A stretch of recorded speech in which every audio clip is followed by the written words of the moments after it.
So we'll start the oral communication sessions with Professor André Carlos Lehum. We'll talk about dynamical Lorentz symmetry breaking in quadratic theory of gravity. Thanks. Good afternoon. First, I would like to thank the organizers for the opportunity to deliver this talk here. And everybody knows that Einstein's gravity quantized for small fluctuations around the flat metric is non-renormalizable. Because of this, we often hear that quantum mechanics and general relativity are contradictory, so one of them must be incorrect. Quantum mechanics and general relativity are incompatible. Well, these statements are not accurate. They reflect an old-fashioned view of field theory. Instead of this, we should be asking something like quantum mechanics and general relativity are compatible at the accessible energy scales, where we expect both to be correct. In 1994, John Donoghue showed that general relativity can be viewed as an effective field theory for energies below Planck scale, and he computed some quantum corrections that are genuine predictions of quantum gravity. But if you want a theory of quantum gravity to describe extreme phenomena, we necessarily need we need ultraviolet theory of gravity. Because singularities like black holes or Big Bang involve transplanckian energies. Another motivation for a search for a complete UV complete theory of gravity is a tentative to explain the origin of the Newton's G, for example, and how it runs at the intermediate scales. Based on this search, for a complete UV complete theory of gravity, Stelly in 1977 proposed an extension of the Einstein-Hilbert quantum gravity composed by introduction of square terms of the rich tensor and rich scalar. The main characteristic of this theory is that the graviton propagator behaves like 1 over p2 power 4 instead the usual 1 over p squared in the Einstein-Hilbert quantum gravity. So what we have in the end of the day is that this theory is perturbative renormalizable,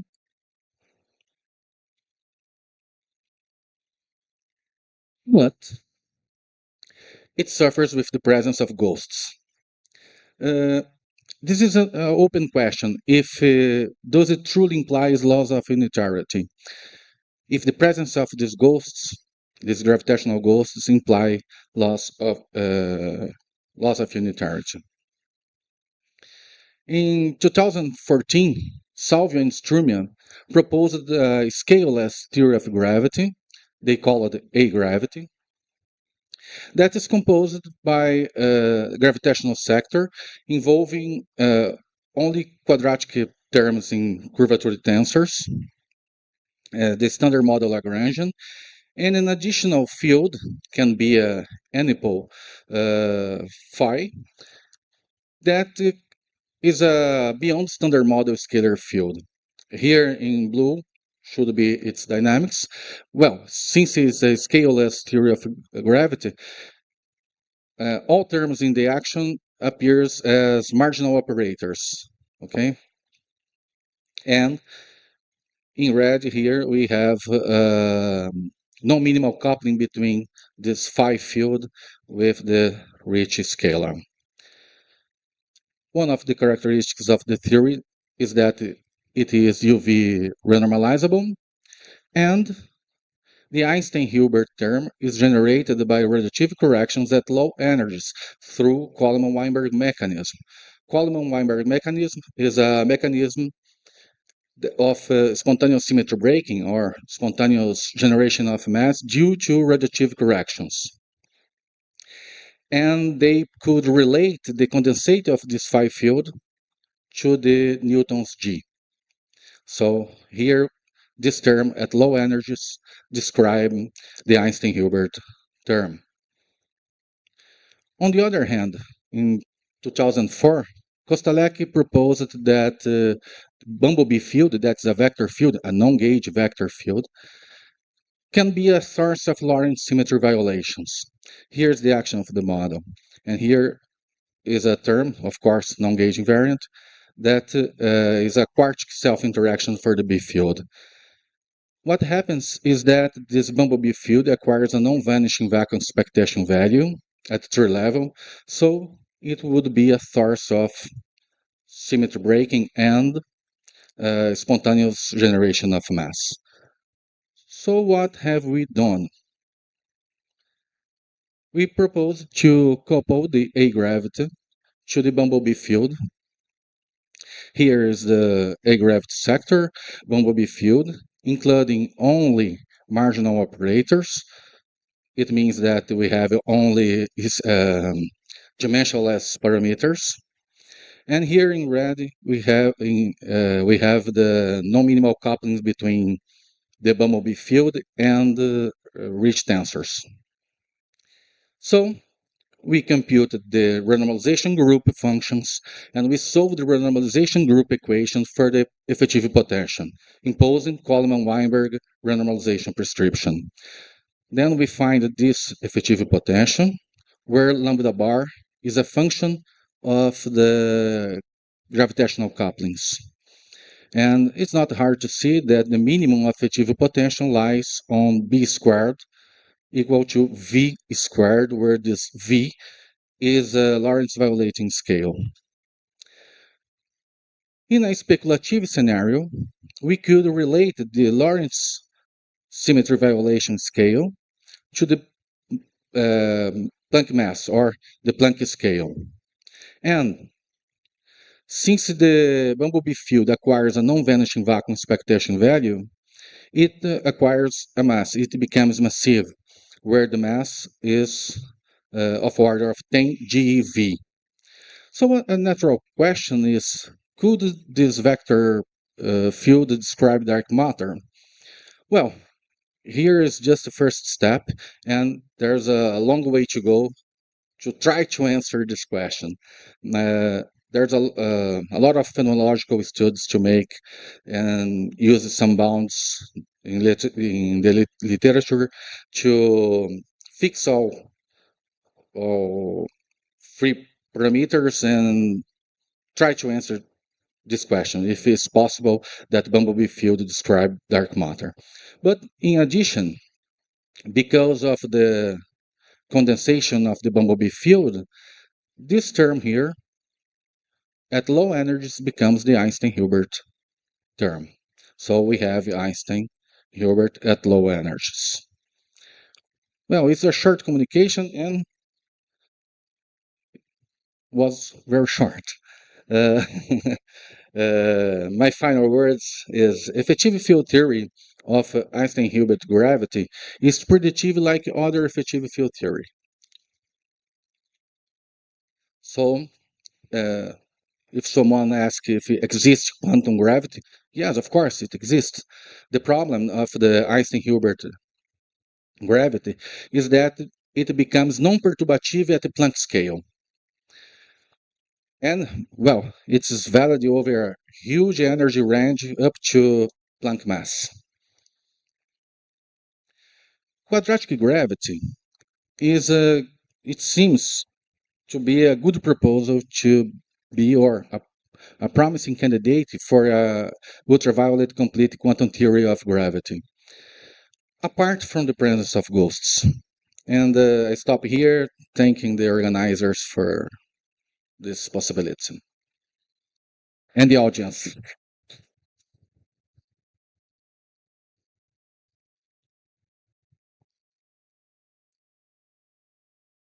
É, rapidinho. Era 10 minutos, né?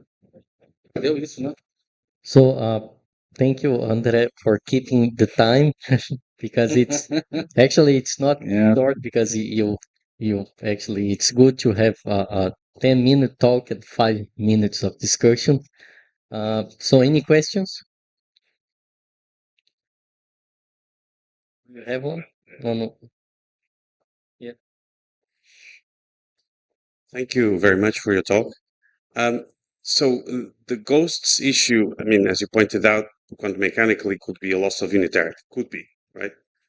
But classically, these ghosts many times manifest themselves as instabilities. Yes. So, like here, you'll have third order equations of motion because. So, my question is, what do you know about that in this model? In some cases, these instabilities can be used in our favor, like the Starobinsky model for inflation. It's a sort of instability, and it was, but say in black holes, these instabilities often mean instability of the solutions. So my question to you is, I mean, is anything known in this type of models about these instabilities? And yeah, Yeah. thank you. The discussion in literature is in course, and these instabilities, it seems that do not, for example, could break in relation to breaking of unitarity. Uh, there are some studies that showed that quadratic squared amplitude scattering squared becomes well behaved at GPUV, so it falls like 1 over energy squared. In the case of a gravity, this parameter F2 is asymptotic free, and well, with the studies of the scattering amplitudes, it seems that the differential cross section goes to zero at the very GPUV. I don't know about. I read not a lot about these classical instabilities. All that I have read is related to the question of quantum mechanics, the scattering amplitudes. And it seems that the presence of these ghosts is not so problematic at a very GPUV. Yeah, about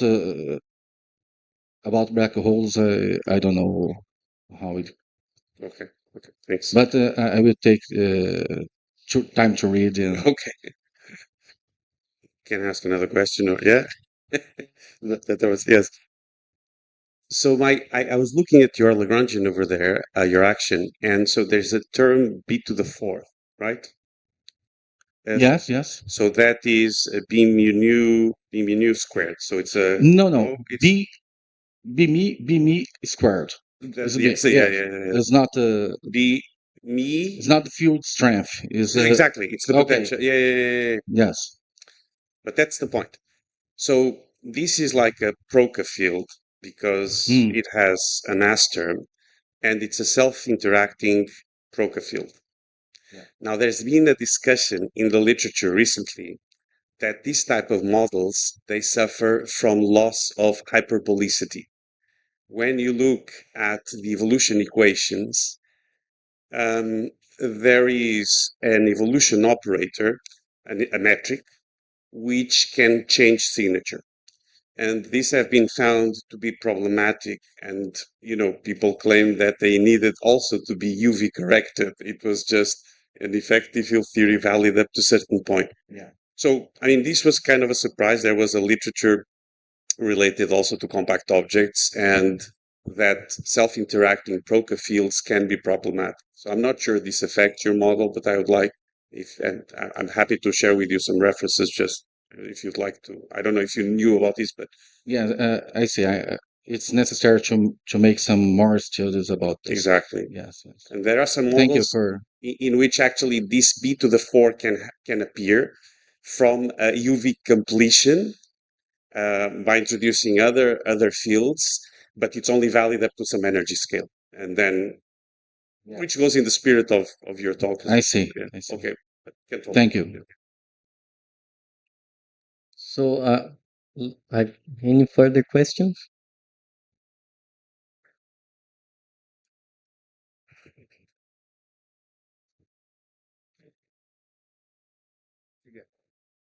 So, regarding the renormalizability of a theory, as far as I know, the dimensionality of the coupling constant plays a huge role. So, what I was going to ask is this in the a gravity Lagrangian? Is this combination of curvature terms unique? No, no, no.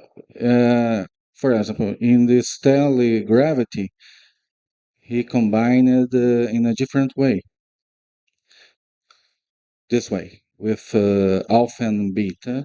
But there's a you can make another linear combination to define F0 and F2. Uh, it's interesting to find this linear combination because here is exactly the coupling constant related to the spin zero mode of the graviton, and here the spin 2 of the graviton. So this is just a convenient way to combine these rich tensors. Right. Okay, thank you. But you speak about the dimension, the dimension of the operators, or the dimension of the coupling constants. All operators here is marginal. It means that all coupling constants are dimensionless. Mm-hmm.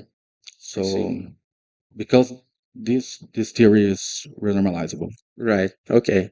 So I remember reading about the Stell work some years ago, and if as far as as I remember, the theory is renormalizable up to two loop corrections or something like that. Is there something some result in this direction about a gravity? Uh, I think that this telegravity is renormalizable. I think to all orders because by power counting you can see that you need only a finite number of normalization conditions to fix all the free parameters of the theory. In gravity, there's also only one loop calculations because it's very hard to compute higher loops. But I expect that the theory is normalizable beyond one loop. Okay. Thank you. So let's thank Andre again